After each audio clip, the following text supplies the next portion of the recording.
So, this is Villanueva versus City of Iloilo, GR number L26521, December 28, 1968. So, the case involves an appeal by the defendant, the City of Iloilo, from a decision by the Court of First Instance of Iloilo declaring Ordinance 11, Series of 1960, entitled An Ordinance Imposing Municipal License Tax on Persons Engaged in the Business of Operating Tenement Houses illegal, and ordering the city to refund the sums collected from the plaintiff's appealees under the said ordinance. So, for the facts of the case, in 1946, the Municipal Board of Iloilo City enacted Ordinance 86. This imposes license tax fees on tenement houses. However, it was declared illegal. So, in 1959, the Supreme Court declared Ordinance 86 ultra vires, stating that the power to tax owners of tenement houses was not granted to the City of Iloilo by its charter. In 1960, the Municipal Board of Iloilo City enacted Ordinance 11, Series of 1960, believing that the passage of Republic Act 2264 or the Local Autonomy Act had granted them the authority to impose a similar tax on tenement houses.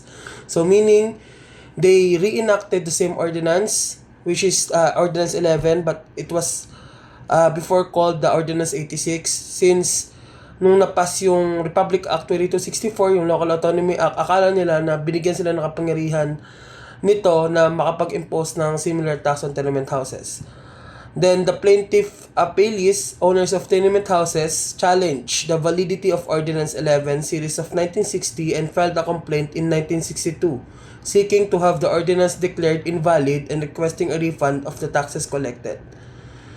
Then, the lower court ruled in favor of the plaintiffs, declaring the ordinance illegal on various grounds. A. Republic Act 2264 or the Local Autonomy Act does not empower cities to impose apartment taxes. B. The same is oppressive and unreasonable, for the reason that it penalizes owners of tenement houses who fail to pay the tax. And C. It constitutes not only double taxation but treble at that, and it violates the rule of uniformity of taxation.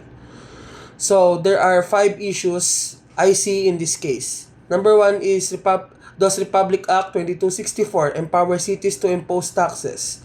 2. Is Ordinance 11, Series of 1960 illegal because it imposes double taxation? 3. Is the City of Iloilo empowered by the Local Autonomy Act to impose tenement taxes? 4. Is Ordinance 11, Series of 1960 oppressive and unreasonable because it carries a penal clause?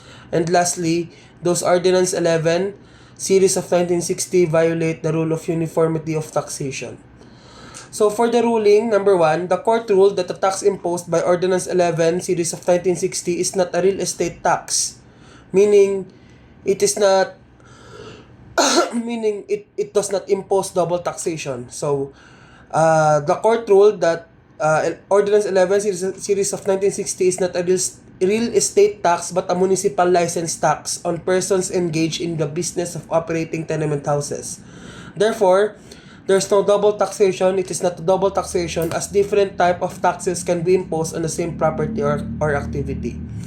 Because when we say double taxation, meaning two times same law yung nagtax sa kanya ng 2 beses. However, na-determine ng court na municipal license tax yung isa, and yung isa naman is yung real estate tax. Second, the court determined that the City of Iloilo was really empowered by the Local Autonomy Act to impose tenement taxes, as the act granted broad taxing authority to local governments except for specific exceptions listed in the act. Tenement houses constituted a distinct form of business or calling, and the ordinance fell within the authority granted by the act. So, napatunayan ng court na may karapatan yung City of Iloilo via the Local Autonomy Act or the Republic Act 2264 na magbigay ng tenement taxes, since hindi naman pasok dun sa specific exemptions listed in the act na bawal mag-impose ng tenement houses tax. So third, the court ruled that the ordinance was not oppressive because it carried a penal clause. Taxes are not considered debt in the sense that would trigger constitutional protections against imprisonment for theft. So sabi nila, sinagutan nila yung number 3 na hindi naman siya oppressive and unreasonable.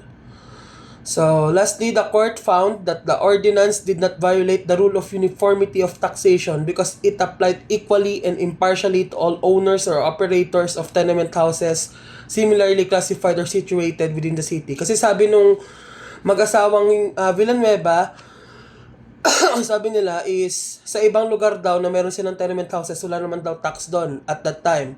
So, ngayon napatunayan ng court na wala namang vina-violate na crime dito yung City of Iloilo since lahat naman equally and impartially naman sa owner dun sa vicinity nila, dun sa city nila natataksan naman. So basically wala silang vina-violate na rule of uniformity of taxation. So the conclusion, the Court of Appeal reversed the lower court's decision and declared Ordinance 11 series of 1960 valid. The complaint was dismissed and no costs were imposed. So the conclusion, the Court of Appeals ni-reverse nila yung lower court decision, which is, di ba, yung lower court decision, sabi nga nila na dapat invalid yung Ordinance 11.